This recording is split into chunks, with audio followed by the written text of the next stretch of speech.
ఉమ్మడి అనంతపురం జిల్లా వ్యాప్తంగా అనేక మంది ఆత్మహత్యలు చేసుకుంటున్నటువంటి నేపథ్యం, ముఖ్యంగా డే బై డే కూడా ఒక ఆత్మహత్య జరుగుతుందని అనాలిసిస్ చెప్తున్నటువంటి నేపథ్యంలో మొత్తం మీద అయితే మాత్రం ఆ కుటుంబాలను ఆత్మహత్యలు చేసుకున్న తర్వాత ప్రభుత్వం వైపు నుంచి రావాల్సినటువంటి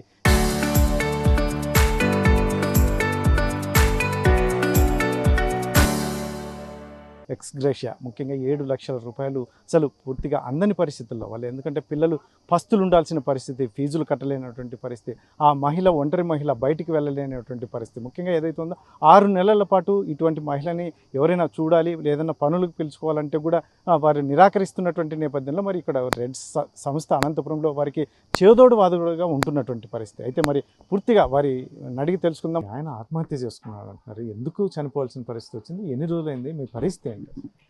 సార్ మేము చాలా బాగా బతకాలని అనిపించింది సార్. మేము కూలి పోతే చేసుకోవాలా, లేకుంటే లేదు. ఉండేది 1 ఎకరం ఉంది సార్. ఆ ఎకరానికి తగ్గట్టుగా ఒక 6 ఎకరాలు తీసుకున్నాడు సార్ లీజుకి, భూమి తీసుకున్నాడు సార్. ఆ 6 ఎకరాలు కౌలుకి తీసుకొని ఇప్పుడు ఈ పంట ఆ పంట, పత్తి పంట, మిరప, మామూలుగా టమోటా, ఇట్లా కూరగాయలు కొన్ని దానిలలో పెట్టినాం సార్. మేము కొన్ని దానిలో పెట్టినాము, వేరుశనగ ఇవన్నీ పెట్టుకున్నాం సార్. ఒక్కసారే 1,00,000 పైనే పెట్టుబడి పెడితే ₹1 రాకుంటే మేము ఏం చేయగలుగుతాం సార్? మాకేమైనా సొంత భూమి ఉందా? గవర్నమెంట్ ఏదో అంత ఇంత నష్టపరిహారం ఇస్తుంది అనే దానికి అట్లా లేదు. ఈడ అప్పులు తీసుకొచ్చి దానికి పెట్టుబడి పెట్టి అక్కడ చేసి ఇక్కడ చేసి ఎక్కడ చేసుకొని వచ్చినా అన్ని అయిన వాళ్ళతోనే అప్పులు చేసినాడు సార్. నాకు తెలీదు ఎక్కడి నుంచి పెడతాడు అని ఆలోచన. అడిగితే కోపం ఎక్కువ మా ఆయనకి, నన్ను కసురుకునేవాడు. నీకు అవసరమా ఆడమనిషికి అనేవాడు. అని అట్లా చేసుకుంటూ లాస్ట్కి అప్పులు ఎక్కువయ్యి అడిగేవాళ్ళు ఎక్కువైతే ఉండే కొద్దీ ఏం చేయాలో దిక్కు చేయని తోసిలో నేను పత్తి వెరికేదానికి పని పోయినా సార్. నేను పనికి పోయి వచ్చే లోపల చూస్తే లేడు ఇంట్లో. ఎక్కడికి వెళ్ళినాడో అనుకున్నా సార్. ఎక్కడ పోయినాడో, వస్తాడులే అనుకున్నా. 7 గంటలకు ఇంటికి వచ్చినాడు సార్. 7 గంటలకు ఇంటికి వచ్చి, ఈరా నీకు అన్యాయం చేస్తున్నాను ఈరమ్మ, నన్ను క్షమించు అని అన్నాడు సార్. ఎందుకు అట్లా మాట్లాడుతున్నావు అని అడిగినాను సార్. నేను మందు తాగినాను అన్నాడు సార్. నాతో మందు తాగినా, నేను బ్రతకను, నాకు వద్దు ఈ బతుకు అని అన్నాడు సార్ నాతో. ఆ మాట అన్నాడు సార్. ఇంకా నేను వెంటనే హాస్పిటల్కి మా మరిది గారు మా మామగారు అందరూ వచ్చి హాస్పిటల్కి వేసుకొని పోయినాం సార్.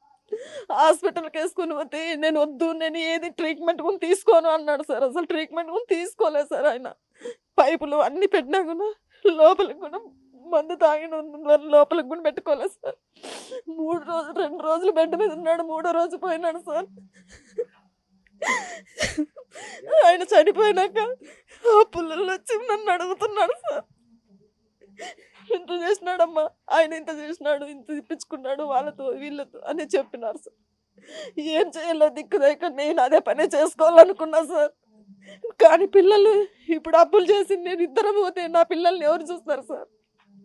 అందువల్ల గట్టి మనసు చేసుకొని ఉన్నోసారి ఈ మేడం వాళ్ళు కొంచెం సహాయం అయితే చేస్తున్నారు సార్. నాకు ఇంటి దగ్గరికే వచ్చి ఎంక్వైరీ చేసుకొని పిలుచుకొని పోయి నన్ను అంత ఇంత సహాయం చేస్తుంటే ఒక ఆవును పట్టుకొచ్చుకున్నాం సార్. నేను వేసేది ఆవు పాలు 30 రూపాయలతో పోతాయి సార్ లీటరు. నేను డైరీకి వేసుకుంటే 4 లీటర్లు పాలు ఒక్కొక్కసారి 3 లీటర్లు పొద్దునిస్తే సాయంత్రం 1 లీటర్ ఇస్తుంది. అవి తీసుకోవడం డైరీకి వేసుకుంటే నాకు ఎంత వస్తుంది సార్? 30 రూపాయలతో నా జీవనాధారానికి అయితే వీళ్ళు చూపించినారు సార్ మేడం వాళ్ళు. అంటే మీకు ఎంతమంది పిల్లలమా? పిల్లల పరిస్థితి ఎలా ఉంది? అందులో మీకు ప్రభుత్వం నుంచి రావాల్సింది ఏమి రాలేదా మీకు? ఏమి ప్రభుత్వం నుంచి అయితే ₹1 రాలేదు సార్. ప్రభుత్వానికి అర్జీ పెట్టుకున్నా నాకు ఏది దాన్ని చెప్పలేదు సార్. సమాధానం అయితే రాలేదు, సమాధానం చేయలేదు. మా ఆయన చనిపోయినాక 11 నెలలకి నేను ఎంఆర్ఓ ఆఫీస్కి పోయి నేను అడిగితే ఫైల్ కనిపించలేదు అన్నారు సార్. వాళ్ళు అనేక ఒరిజినల్ ఫైల్ ఎట్లా కనిపించదు, నేను కలెక్టర్ ఆఫీస్కి పోతానని వేరే అతనితో అంటే అప్పుడు మళ్ళీ అది బయటికి తీసుకొని వచ్చి ఇచ్చింటే 3 నెలలు తిరిగినా సార్. పని ఇడిచిపెట్టి 3 నెలలు తిరిగినా సార్. ఎస్వి ఆఫీస్కి, డిఎస్వి ఆఫీస్కి, ఆర్డీఓ ఆఫీస్కి, ఇక్కడ అది అగ్రికల్ ఆఫీస్కి, అన్నిటికీ తిరిగి సార్ వాళ్ళని పట్టుకొని మాకు తెలిసిన ఆయన ఉంటే ఆయనను పట్టుకొని సంతకాలు చేయించి మళ్ళీ ఆర్డీఓ ఆఫీస్కి ఒప్పచెప్పేసిన సార్. నేను మీకు ఇప్పుడు ప్రభుత్వం నుంచి ఏదైనా వస్తే మీకు ఉపయోగపడుతుంది సార్? ప్రభుత్వం నుంచి వస్తే మేము కష్టాల నుంచి గట్టెక్కుతాం సార్. లేదంటే మా ఆయనతో పాటు మేము ఏదో ఒకటి చేసుకోబడుతుంది సార్. మా ఆయనతో పాటు మేము కూడా ఏదో ఒకటి చేసుకోబడుతుంది. ఎందుకంటే ప్రభుత్వం నుంచి వస్తే మేము ధన్యులం అవుతాం సార్. లేదంటే మేము కూడా ఆ పరిస్థితి వస్తుంది, మాకు ఆ పరిస్థితి వస్తుంది సార్. మాకు ఏమీ లేదు సార్. మా మామగారు కూడా ఏమీ లేని వాళ్ళే సార్. ఉన్న 2 ఎకరాలతోనే ఏదో పండించుకొని ఉండేవాళ్ళు. అంతో ఇంతో సంపాదించుకుని వాళ్ళు సహాయం చేసేదానికి కూడా నాకేం లేదు సార్. చేసేదానికి ఏం లేదు సార్. నా పెద్ద కొడుకు వాళ్ళ నాన్న ఉన్నంగానే అమ్మాయిని ఇష్టపడి వేరే ఊరికి పోయి పెళ్లి చేసుకొని ఉన్నాడు సార్. నా చిన్న కొడుకు నేను ఉన్నాం సార్.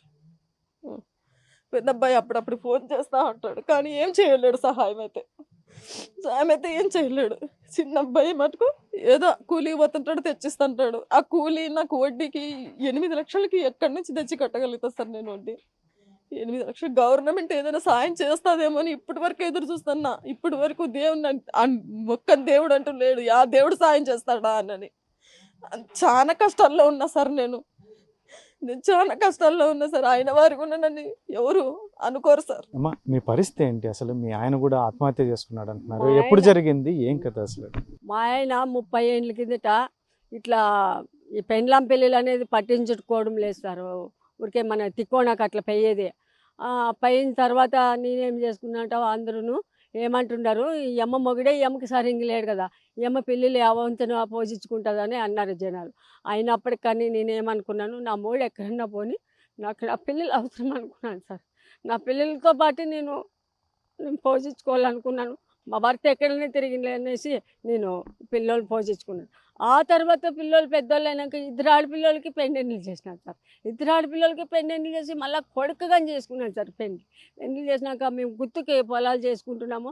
కొడుకు ఏమైందంటే అప్పు చాలా అయింది కదా, నాకు 3 పిల్లలు ఉన్నారు కదా, మా అమ్మకి వయసు అయిపోయింది కదా, అప్పే అవంతం తెంచుకోవాలని మా కొడుకు ఏమి వ్యాధి ఉందంటే సార్, షుగర్, బీపీ, కడుపు నొప్పి వలన మా కొడుకు ఆ వ్యాధులు పెంచుకున్నాడు. తాగుడు మోపు చేసినాడు, చేసుకొని ఉర్రేసుకొని చచ్చిపోయాడు. అప్పట్లో నాకు 8 లక్షలు అప్పు ఉంది సార్.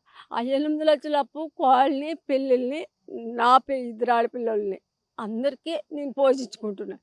ఆయన గుర్తు కట్టుకొని పొలం చేసుకుంటూ ఈ పద్ధతికైంది ఇంకా అట్లే సాగిపోతున్నాను సార్. నేనైతే వెనకడుగైలే ముందడుగా నేను దేవుని మీద భూమి మీద భారం వేసుకొని చేసుకుంటున్నాను.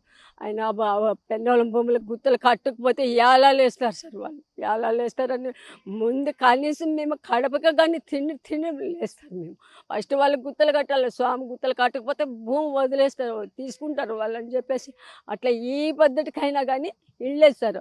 మళ్ళీ ఇప్పుడు ఏం చేసినానంటే ఒక కొడుకు ఉన్నాడు, 2 ఆడపిల్లలు ఉన్నారు.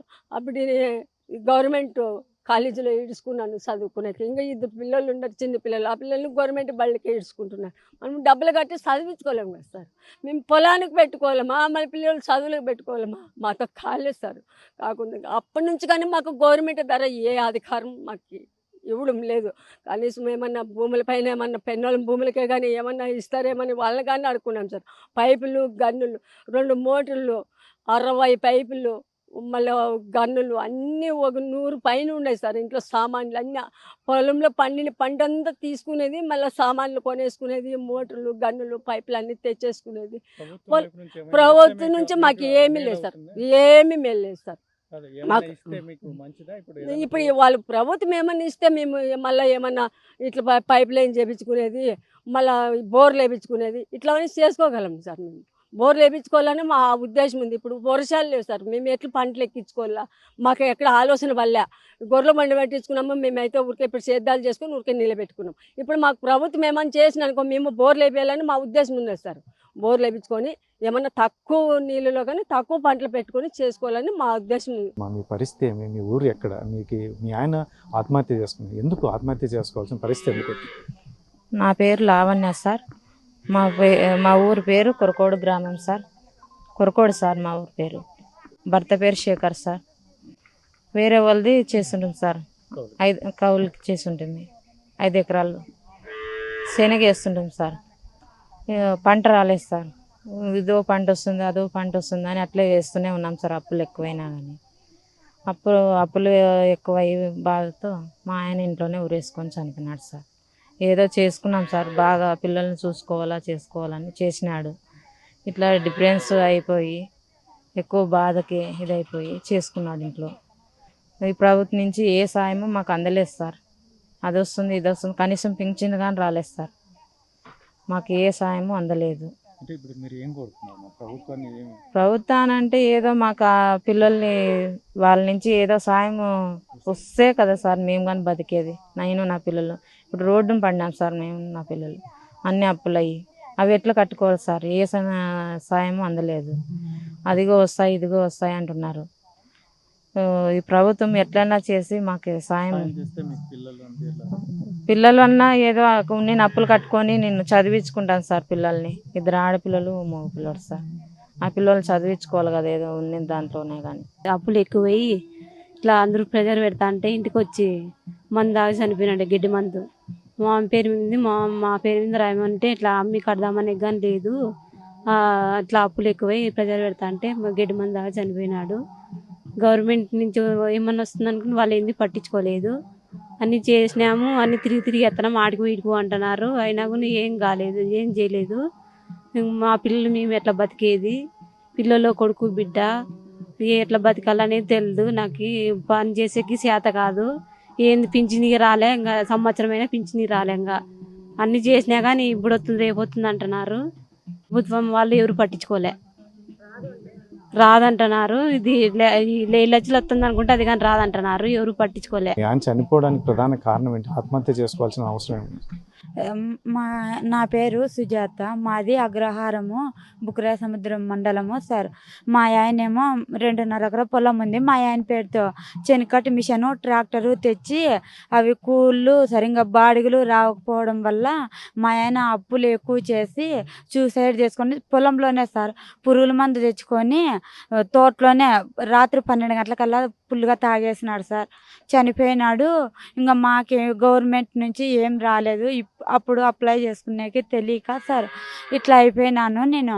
ఇప్పుడన్నా మాకు గవర్నమెంట్ నుంచి ఏదన్నా సహాయం చేస్తుందని ఇట్లా బాధపడుతున్నాం సార్. నాకు 2 పిల్లలు ఉన్నారు, బతికేది చాలా కష్టమైంది సార్. మాకు ప్రభుత్వం సహాయం చేస్తే పిల్లలని చదివించుకొని మేము బతుకుంటాం సార్ అని అడుగుతున్నాం సార్. మేము ఆత్మహత్యలు చాలా దారుణంగా, ఎందుకంటే వాళ్ళు ఏమో చనిపోతున్నారు, కాకపోతే ఆ కుటుంబం పడే వేదన బాధలు, పిల్లలకి ఫీజులు కట్టలేని పరిస్థితి, వారి జీవనం సాగించలేనటువంటి పరిస్థితి, అప్పుల వాళ్ళు ఒకవైపు దాడులు, ఇటువంటివన్నిటిని చూస్తున్నారు. ఏంటి అసలు వాళ్ళ పరిస్థితి ఏంటి? ప్రభుత్వం వైపు నుంచి ఏం చేస్తే వాళ్ళకి బాగుంటుందంటే? చాలా మటుకు చనిపోయిన తర్వాత 7 లక్షల రూపాయలు ఇచ్చేది ఒక 2014 నుండి ఇప్పటి వరకు మనం చూస్తే దాదాపు మన జిల్లాలోనే 2900 మంది పేపర్లో వచ్చిన విషయాలే ఉన్నాయి. కానీ ఇప్పటి వరకు ఏ ప్రభుత్వం అని చెప్పట్లేదు. కానీ ప్రివెంటివ్ యాక్టివిటీస్ ఏం చేయగలుగుతున్నాం? కరువు వస్తే ఎట్లాంటి పరిస్థితులను ఎదుర్కొనే విధంగా మనం రైతులను తయారు చేస్తున్నాం. ఉన్న చట్టాలను దీనికోసము రైతుల కోసం మనం ఏం చేయగలుగుతున్నాం అంటే 80% రైతాంగం ఉన్న పరిస్థితుల్లో వాటికి ఇప్పటి వరకు సరైన చట్టం లేదు, స్కీములు ఉన్నాయి. కానీ వీటిని పాలకులు ఒకవైపు ఆలోచించాలి. ప్రభుత్వం ఏమైతే ఉందో ప్రభుత్వ అధికారులు ఇంప్లిమెంటేషన్ చేస్తున్న దీంట్లో కూడా ప్రివెంటివ్ కోసం చేయాలి. దానికోసం మేము కిసాన్ మిత్ర హెల్ప్ లైన్ అనేది కూడా ఒకటి నడుపుతున్నాము. అంతేకాకుండా గతంలో కొంచెం జీవన రేఖ అని మన జిల్లాలో చేసినప్పుడు మంచి అద్భుతమైన ఫలితాలు వచ్చినాయి. ఎందుకంటే కిసాన్ కాల్ అనేది కూడా ఒకటి అగ్రికల్చర్ డిపార్ట్మెంట్ లెవెల్లో పెడితే హార్టికల్చర్ అగ్రికల్చర్ ఇవన్నీ కూడా కోఆర్డినేషన్తో చేసినప్పుడు ఏమవుతుందంటే ఆ రైతు డిస్ట్రెస్లో ఉంటాడు, నిస్సహాయతలో ఉంటాడు. అప్పుడు మనము లేదు నీకేం సమస్య ఉంది, చిన్న చిన్న సమస్యలే, వాళ్ళకి భూమి వాళ్ళ పేరుతో రాకపోవడము, కౌలు చేసి దానికి నష్టపోవడము, అప్పులు వాళ్ళు డిమాండ్ చేయడము, ఇవన్నీ ప్రివెంటివ్ యాక్టివిటీస్లో ఒక భాగంగా చట్టంలో చెప్తున్నది. 62 జీవో 102 జీవో ఇవన్నీ కూడా మారుతూ వచ్చినాయి. 5 లక్షల నుండి 7 లక్షలు పెంచారు. కానీ ఇప్పుడు 2022-23 నుండి చనిపోయిన వాళ్ళకి విడో పెన్షన్ రావడం లేదు ఇప్పటి వరకు. తర్వాత వాళ్ళకి ఎక్స్గ్రేషియో కోసం ప్రాసెస్ కూడా ఇంకా దాన్ని ఓపెన్ చేయలేదు. ఈ మధ్యలో విఆర్ఓ లాగిన్ ఒకటి ఓపెన్ అయింది. అవి మన డిస్టిక్లో అయితే అనంతపురం డిస్టిక్లో కొంత అవన్నీ కూడా డాక్యుమెంట్ చేసి 3 మెంబర్ కమిటీ వెళ్ళి చేసి పెట్టారు. కానీ ఇంకా స్టేట్ లెవెల్ నుండి అదే అనౌన్స్ చేయాలి. 7 లక్షల రూపాయలు రావాల్సిన అవసరం ఉంది. ఎన్జిఓగా కొన్ని యాక్టివిటీస్ చేస్తున్నారు, ఓకే, అది బాగానే ఉంది. అంటే ఇంకా ఈ పెద్ద ఎత్తున వాళ్ళకి ఏదైనా హెల్ప్ అవ్వాలి. ఇంకోటి అంటే ప్రభుత్వ పరంగా ఏం చేస్తే బాగుంటుంది అనుకుంటున్నారు? ప్రభుత్వ పరంగా ఏంటంటే నిస్సహాయ స్థితిలో ఉన్న ఇప్పుడంతా ఎలినో గూడకు సంబంధించి కూడా పెద్ద ఎత్తున డ్రాట్ రాబోతుందని ఆ భయంలో ఉన్నారు రైతులందరూ. దానికోసం ఏం చేయాలనేది ప్రభుత్వం కొంచెం ప్రణాళికబద్ధంగా ఆ రైతులందరికీ మేమున్నాము అండగా అని ప్రభుత్వాలు మాట్లాడేటట్లుండాలా.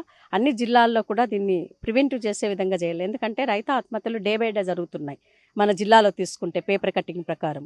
వాటిని ఆపడానికి ఏం చేయాలనేది, ఒకవేళ చనిపోయిన వాళ్ళకి ఇమీడియట్లీ ఇప్పుడు పెన్షన్ అనేది చాలా ఇంపార్టెంట్, విడో పెన్షన్. ఆమె ఎందుకంటే భర్త చనిపోతే 6 నెలలు పనిలోకి ఎవరు తీసుకోరు, పిల్లలు పస్తులతో ఉంటారు. నేను చాలా కుటుంబాలకు వెళ్ళి చూశాను. వాళ్ళకి ఇమీడియట్లీ సపోర్ట్ ఇవ్వడానికి కూడా అక్కడ ఒక సిస్టమ్, సచివాలయ సిస్టమ్స్ ఉన్నాయి.